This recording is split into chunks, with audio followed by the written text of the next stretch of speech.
छत्तीसगढ़ में अब पुलिस वालों ने भी अपनी पॉलिटिकल पार्टी बना ली है। आपको बता दें कि 2018 के पुलिस परिवार आंदोलन के नेता उज्जवल देवान समेत कई पूर्व पुलिसकर्मी पार्टी में शामिल थे, जिन्होंने छत्तीसगढ़ की राजधानी रायपुर के बाद जनजातीय बाहुल्य सरगुजा संभाग के बलरामपुर जिले में पार्टी विस्तार का कार्यक्रम करते हुए जनता से जुड़ना भी शुरू कर दिया है।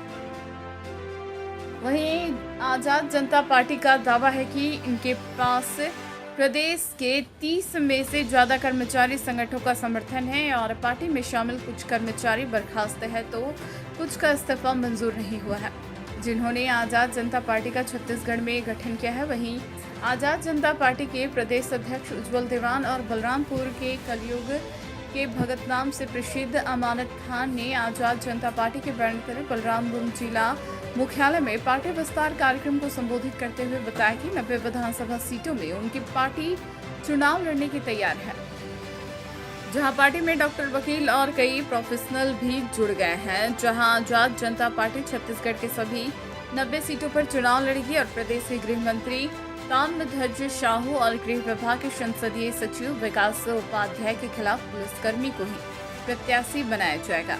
जी श्रीमान जी, सबसे पहले आपका परिचय बता दीजिएगा। जी, मेरा नाम उज्जवल दीवान है। मैं आज़ाद जनता पार्टी का प्रदेश अध्यक्ष हूँ। जी, आज बलरामपुर पहुँचे थे, क्या मनसा था आपका यहाँ पहुँचने का? और जो आज़ाद जनता पार्टी चल रही है, ये किस लिए आप इसको चालू किए हैं? आपका लक्ष्य क्या है, क्या कुछ मनसा है, रणनीति क्या कुछ है? सर, ये आज़ाद जनता पार्टी जो है वो छत्तीसगढ़ राज्य में जितने शोषित और पीड़ित लोग हैं, इनकी भलाई के लिए काम करने के लिए आई है। जैसा कि आप देख रहे हैं, जनता को फुटबॉल वॉलीबॉल की तरह एक बार ये पार्टी खेल रही है, लेकिन लोगों का भला नहीं हो पा रहा है। तो हम भी सिस्टम के कहीं ना कहीं मार खाए हुए लोग हैं और पीड़ित लोग हैं, तो हम सारे पीड़ितों ने मिल के इस पार्टी को रन कर रहे हैं अभी। और बलरामपुर में हम पार्टी विस्तार कार्यक्रम में आए थे यहाँ पर, और यहाँ पे से पार्टी की कार्यकारिणी बढ़ाई जाएगी और पूरे छत्तीसगढ़ में फिर कार्यकारिणी बढ़ाई जाएगी। जी, काफ़ी लोग पहुँचे थे यहाँ पे जो फरियादी हैं या जिनकी समस्याएं प्रशासन नहीं सुन पाता, शासन नहीं सुन पाता, उन लोगों से भी आप रूबरू हुए, क्या कुछ तथ्य निकल करके सामने आए? सर, यहाँ पे देखने को मिल रहा है कि लोगों को शिक्षा का अभाव है, और या तो सिस्टम में बैठे हुए लोग लोगों को शिक्षित नहीं करना चाहते, उनके अधिकारों को उनको नहीं देना चाहते हैं, क्योंकि बहुत छोटी छोटी चीज़ें हैं सर, जो कि सिर्फ एक आवेदन देने मात्र से उनका निराकरण किया जा सकता है, लेकिन लोगों का निराकरण नहीं हो पाया। ये बहुत गंभीर विषय है। इसके लिए यहाँ पे प्रशासन को सोचना पड़ेगा, क्योंकि बहुत ही पिछड़े जनजाति के लोग हैं यहाँ पर, और जिनकी शिक्षा बहुत कम है, जिनके लिए लड़ने वाले लोग बहुत कम हैं। और आज उन्होंने जब अपना आवेदन दिया तो पंडो जनजाति यहाँ पे है, उनके भी समाज से बहुत सारे लोग आए, जिनको बताया जाता है कि राष्ट्रपति के दत्तक पुत्र होते हैं वो, और उनकी पीड़ा का अगर निराकरण नहीं हो रहा है तो फिर बहुत गंभीर विषय है सर यहाँ पर। तो क्या लगता है कि बस्तर, खास करके सरगुजा जनजाति बाहुल्य क्षेत्र है, इन लोगों के साथ केवल वोट बैंकिंग के नाम पर केवल छलावा होता था और होता है?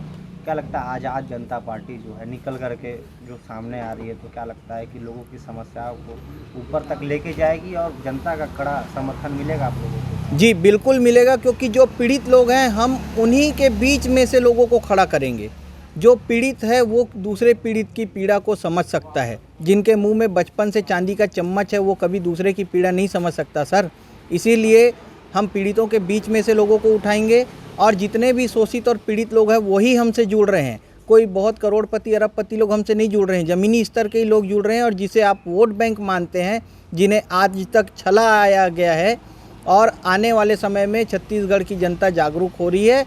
अब वो किसी के छलावे में नहीं आएगी, वो अपने वोट का उपयोग सही तरीके से करेगी, फुटबॉल वॉलीबॉल नहीं बनेगी। इसीलिए आज़ाद जनता। परिचय आपका बता दीजिए।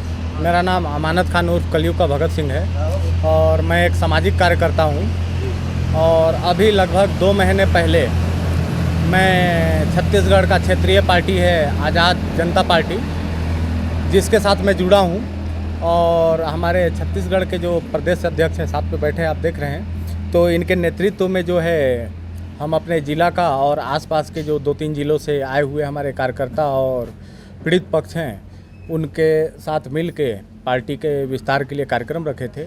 और जो हमारे बलरामपुर ज़िला जो है वो दूसरे राज्यों का मतलब सरहदी क्षेत्र है, और इसके साथ साथ आप देख रहे हैं कि आदिवासी बहुल क्षेत्र है और यहाँ पे छोटे छोटे समस्याओं के कारण जो है लोग यहाँ पे बहुत ज़्यादा पीड़ित हैं। तो पार्टी जिस तरीके से काम कर रही है और पार्टी में जिस तरीके के लोग हैं सारे लोग, उसको देख के एक उम्मीद जगा है कि हाँ, लोगों के लिए हम कुछ बेहतर कर सकते हैं। और उसी उद्देश्य के पूर्ति के लिए ये 2023 के विधानसभा चुनाव से पहले पूरे छत्तीसगढ़ में जो है हम पार्टी का गठन कर रहे हैं। उसी क्रम में जो है बलरामपुर ज़िले में सरगुजा संभाग के कुछ विधानसभाओं से जो आए हुए हमारे कार्यकर्ता हैं, उनका पार्टी में जो है ज्वाइनिंग हो रहा है और आगे इस क्रम को जो है लगातार हम लेके आगे बढ़ते रहें। साथ ही प्रतापपुर विकासखंड ग्राम चंद्रपुर से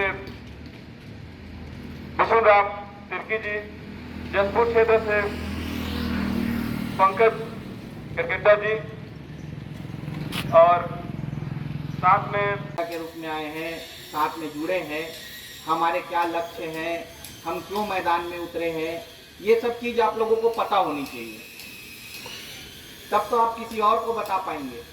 जब मैं यहाँ आ रहा था तब मुझे रास्ते में पता चला कि जिला बलरामपुर में उनके बच्चे प्राइवेट सरकारी स्कूल में पढ़ते हैं। आपने देखा किसी विधायक, सांसद, नेता, मंत्री, कलेक्टर, एसपी, डीएसपी किसी का बच्चा सरकारी स्कूल में जाता है क्या? क्यों नहीं जाता? सोचे कभी आप लोग? जयकारा से शुरुआत करेंगे, सभी बोलेंगे भारत माता की, भारत माता की। मौका दिए, धन्यवाद।